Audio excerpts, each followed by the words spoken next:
Ford is collapsing, and drivers have no idea how bad it really is. In a stunning statement, Ford's chief executive revealed that the company can't keep up with its own repairs. Dealerships are overwhelmed, breakdowns are rising, and insiders say this is only the beginning. But here's the part no one is talking about. This isn't a corporate stumble. It's your transportation, your safety, and your wallet on the line. How does an automaker lose control of the vehicles it builds? Why wasn't this addressed years ago? And what happens to owners when the system finally cracks? The day Ford's CEO said the quiet part out loud. Ford's chief executive stunned the country when he admitted openly that the company could no longer guarantee it could fix the vehicles it builds. The statement landed with the weight of a harsh medical diagnosis, the kind where the doctor steps into the room and tells the patient the heartbeat on the monitor is fading faster than anyone expected. For many Americans, it felt like a moment when the chart had already flatlined and no one had noticed until the alarm sounded. This was not a polished remark or a corporate slip. It was a confession delivered by the person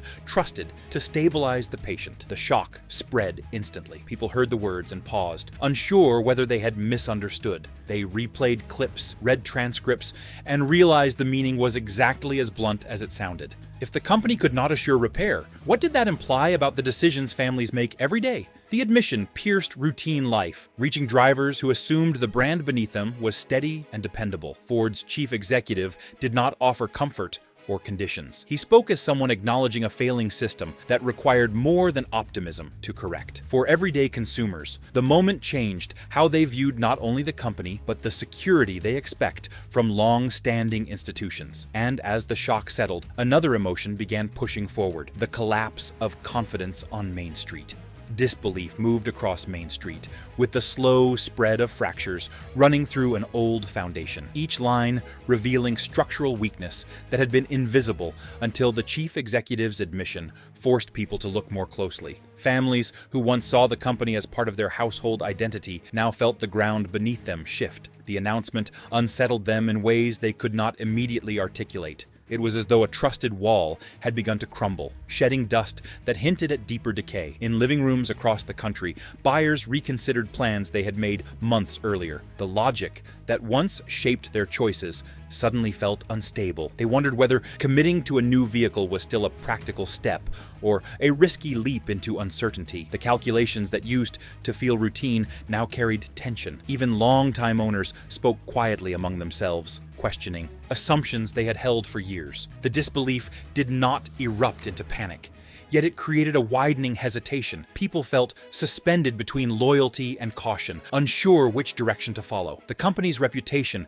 had served as a supporting beam for countless families, but now that beam showed visible strain. Every conversation revealed fresh lines in the architecture of trust. And while Main Street processed these fractures, another arena was preparing its own rapid response. Before we go deeper, make sure you like this video and subscribe so you never miss updates like this. And if you've seen anything similar happening in your area, share your experience below. Wall Street's instant judgment.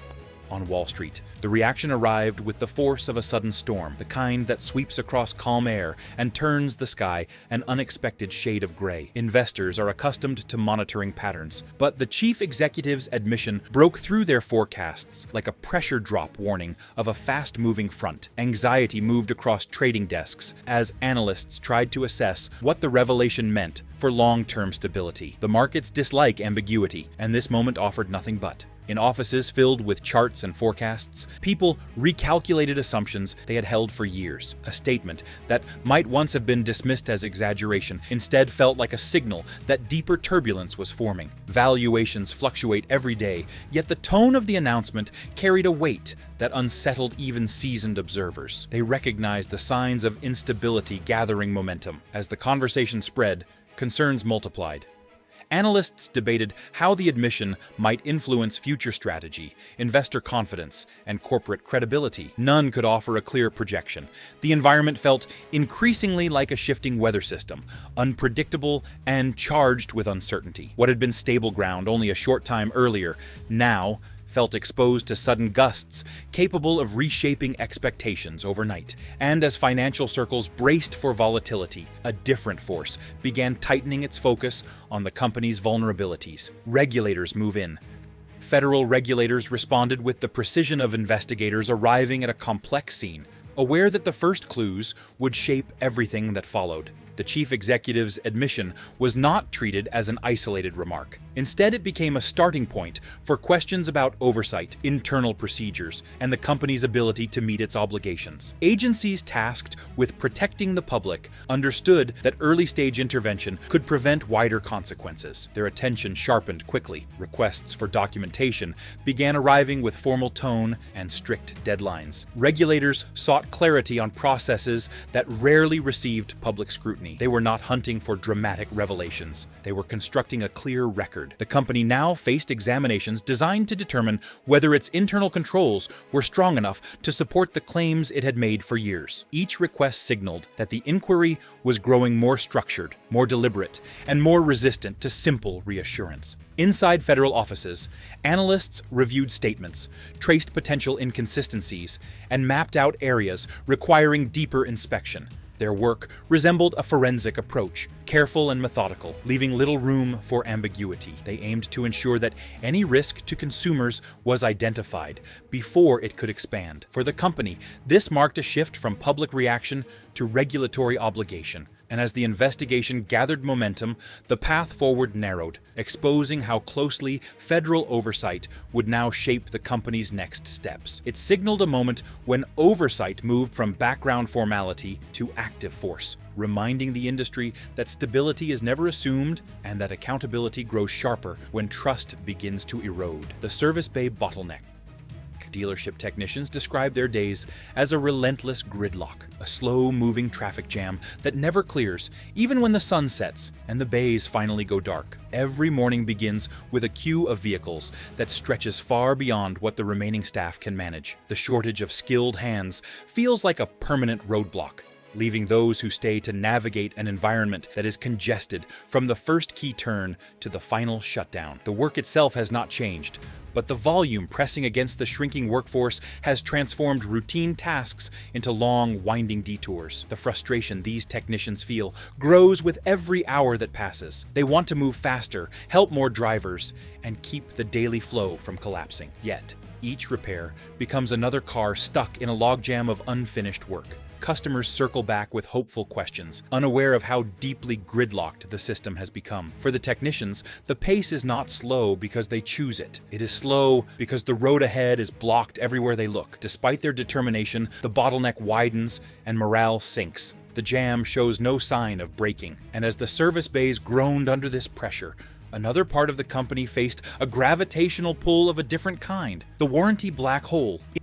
Inside Ford's finance division, a different force exerts pressure, one that behaves less like a traffic jam and more like the gravity of a collapsing star. Warranty obligations, once a manageable cost of doing business, have grown into a dense, consuming mass that pulls resources inward with increasing intensity. The issue is not panic or sudden disaster. It is the slow, unrelenting weight of years of accumulating expenses that now demand more attention than ever before. Financial planners watch as funds that should fuel innovation instead spiral into a void created by mounting warranty burdens. Each fiscal year, the pull becomes stronger, drawing money away from long-term strategy and into stabilization efforts that offer no visible return. Even cautious projections struggle to account for the accelerating pressure. The division feels stretched between safeguarding the company's future and responding to demands that expand without warning. Internally, there is an acute awareness that the gravity well must be addressed before it distorts the company's ability to adapt. Yet, the forces involved move slowly and unpredictably, making it difficult to chart a clear way forward. And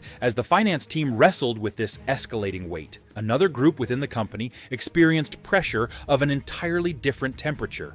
Assembly lines under duress. On the factory floor, the atmosphere resembles a boiling pressure cooker, one where the lid rattles constantly and steam escapes in sharp bursts. Workers arrive ready to meet production goals, yet the tension surrounding them grows hotter each day. The rhythm of the line no longer feels steady. Instead, it pulses with urgency, pushing teams to keep pace even when the pace itself feels unsustainable. Exhaustion builds quickly when every shift demands more focus, more energy, and more precision than the last. The anger rising among the workforce is not directed at a single person, but at a system that feels increasingly unforgiving. They are asked to maintain output while navigating fatigue that lingers long after they clock out. Conversations on breaks reveal frustration simmering just beneath the surface. The heat inside the metaphorical cooker rises as expectations intensify, and the pressure shows no sign of releasing on its own. Each worker tries to hold the line,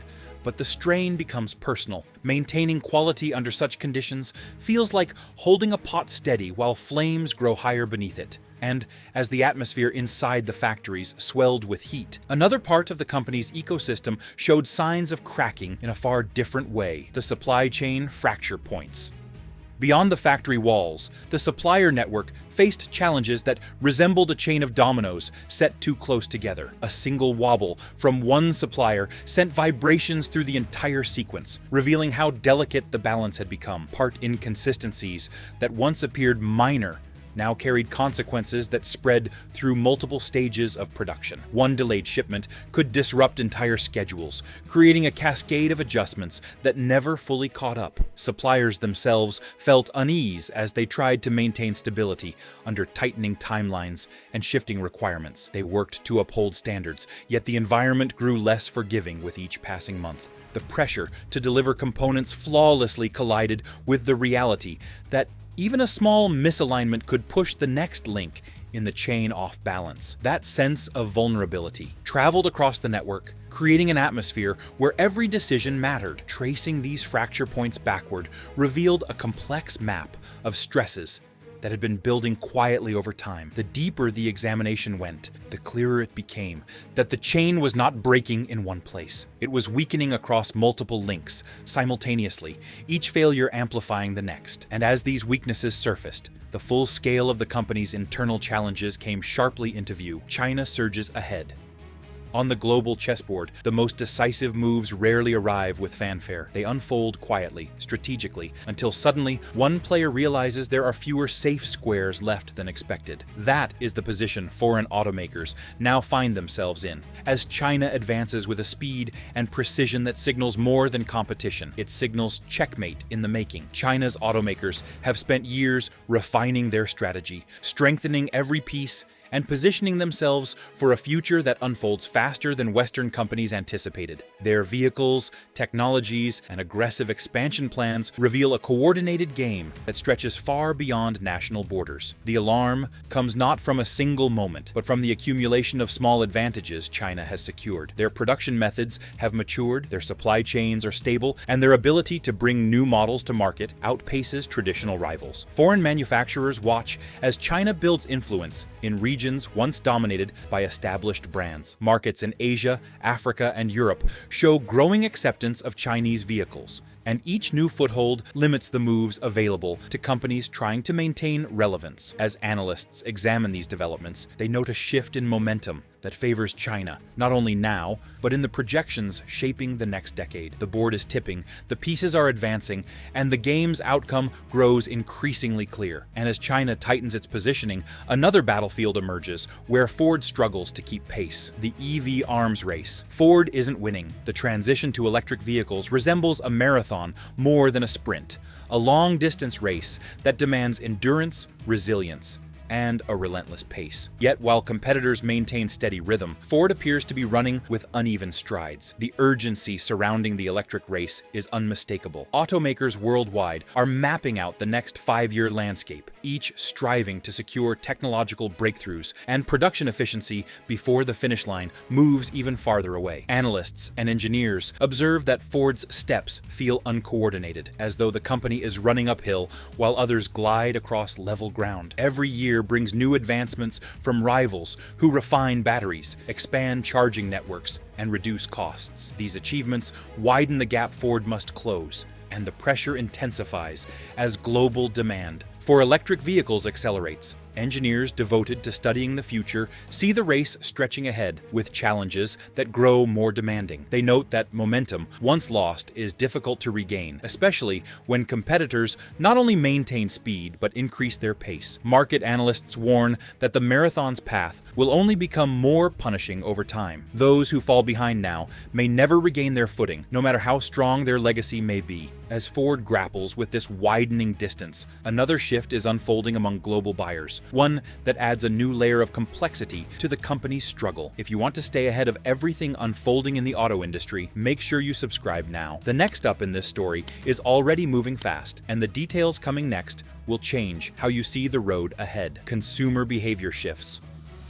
Worldwide, across international markets, the mood among buyers resembles shifting tides that move with a rhythm few companies can predict. Restlessness grows as consumers reconsider what they value, how much they are willing to spend, and which brands align with their expectations. This is not a sudden wave, but a steady movement in the global current, a change in direction that can carry opportunities for some automakers and leave others stranded. People across continents are exploring alternatives, embracing models that feel modern, affordable, and aligned with environmental or technological priorities that shape their daily decisions. The horizon of buyer psychology continues to expand. Young drivers prioritize efficiency and innovation. Older buyers weigh long-term costs more carefully, and emerging markets show interest in brands once considered fringe. As these preferences shift, companies must adapt or risk being swept aside by currents they underestimated. Ford's long-standing appeal does not automatically transfer across borders, and its message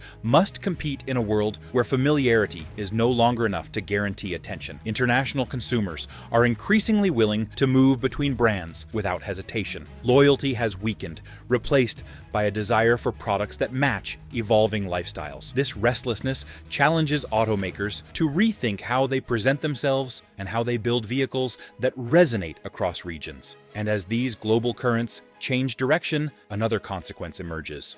One that affects not only buyers, but the financial landscape tied to ownership itself, the insurance and resale crisis.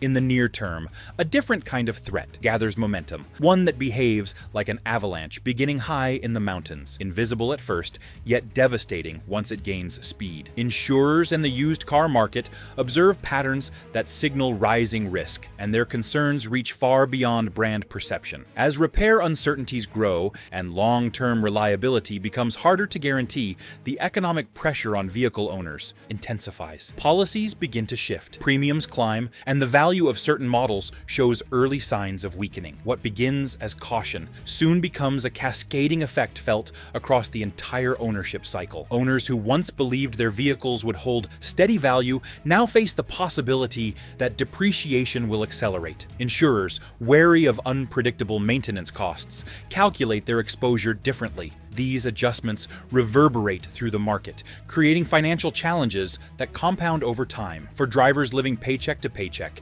even modest changes in insurance or resale expectations can shape whether a vehicle remains affordable. This evolving crisis triggers a chain collapse that moves faster than many anticipate. Dealers sense the shift in demand, lenders adjust risk assessments, and owners reconsider long-term commitments. The avalanche does not announce itself loudly. It begins quietly, gathering force as it descends, and as it reaches the broader market, it reveals how vulnerable the entire vehicle ecosystem becomes when confidence erodes at multiple levels. Competitors rewrite the American auto playbook. Across the industry, rival automakers watched Ford stumble, and what they saw reshaped their entire strategy. It felt like witnessing a theater production where the lead actor forgets the script, forcing every supporting character to improvise in ways that elevate the show. Companies such as General Motors, Stellantis, and Toyota recognized an opening, and they began rewriting their playbooks with a sense of awe at how dramatically the landscape had shifted. Each move they made signaled a future where agility mattered more than heritage, and precision mattered more than nostalgia. These competitors understood that Ford's vulnerability offered a rare chance to redefine expectations. They modernized product lines, streamlined development cycles, and adjusted pricing structures with deliberate speed. What had once been a crowded stage now looked like an open set waiting for a new star to step forward. Even brands, typically cautious in their innovation, began taking bolder creative risks, reshaping how vehicles were marketed, manufactured, and delivered. The industry-wide future formed quickly, revealing a world where standing still meant being pushed off stage entirely. As Ford struggled to reclaim its footing, competitors rehearsed a different act, one built on confidence instead of uncertainty. Their transformations created a new rhythm that echoed across the sector. And as the corporate script shifted, politics prepared to take the stage with far more explosive energy: political aftershocks. In the political arena, Ford's troubles ignited hostility that spread like conflict across a battlefield. Politicians seized the narrative, framing the company's instability as both a warning and a weapon. Election year rhetoric sharpened overnight, with candidates using the automaker's struggle to argue for their own visions of national strength, economic responsibility, and industrial policy. It felt as though every microphone became a war zone, each statement a strategic strike designed to sway voters. Voters, already fatigued by national tension, were pulled into the debate whether they wanted to participate or not. Some saw Ford's crisis as evidence that government intervention was overdue.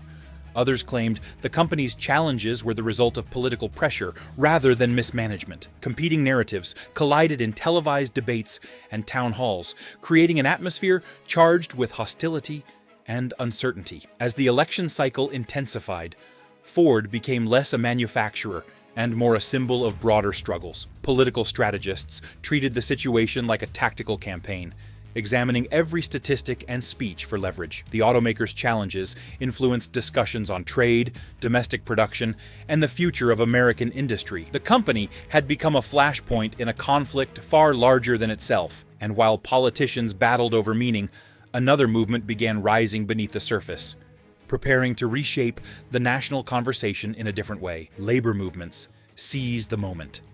Across the country, labor groups sensed that the ground beneath them was shifting, and the feeling resembled an earthquake rumbling deep below the surface. The tremors signaled an opportunity, a moment when workers could push for change on a scale that had long felt out of reach. Empowerment surged as national labor organizations recognized that Ford's instability reflected deeper issues affecting industries across the nation. They understood that when one major pillar trembles, the entire structure becomes open to renegotiation.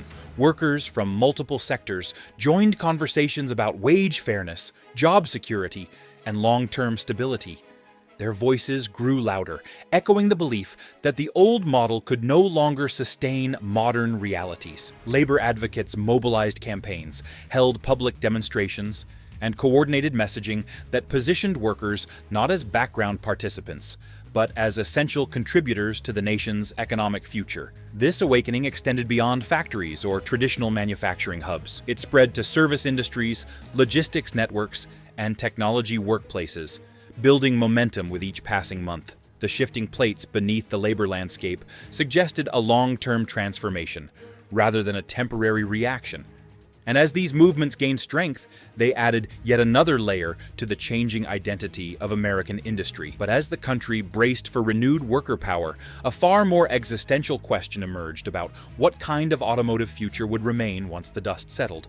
The end of the old American car economy. A sense of dread mixed with clarity settled across the broader auto ecosystem, as experts realized that the era America once relied on was fading into a sunset that offered no return. The traditional model that had defined Detroit for generations no longer matched the global landscape. What was ending was not merely a business cycle, but a way of life built on assumptions that had quietly expired. The horizon ahead showed a new structure rising, one shaped by changing technology, shifting consumer priorities, and a competitive world that no longer waited for American companies to catch up. The entire ecosystem, manufacturers, dealers, lenders, insurers, and transportation planners, felt the transformation as it spread through every layer of the economy. The familiar patterns of purchase, production, and prestige dissolved into something unfamiliar. A new horizon emerged, demanding adaptation instead of comfort, innovation instead of repetition, and resilience instead of tradition. Observers noted that this shift did not signal collapse so much as replacement. The sunset, marking the end of the old era, illuminated the beginning of another, though its contours remained uncertain. The dread stemmed from recognizing that legacy institutions would not survive unchanged. The clarity came from understanding that the transformation was already irreversible, and as the new horizon expanded, it became clear that the old American car economy had reached its final one. This story doesn't end here. What's happening at Ford is part of a much bigger shift, already reshaping the auto industry and everyday life. If you've experienced repair delays, rising costs, or reliability issues, share your thoughts in the comments. Your voice matters. If this report was valuable, hit like so more people see it, and subscribe to stay ahead of the stories others ignore. What comes next could change the road for everyone.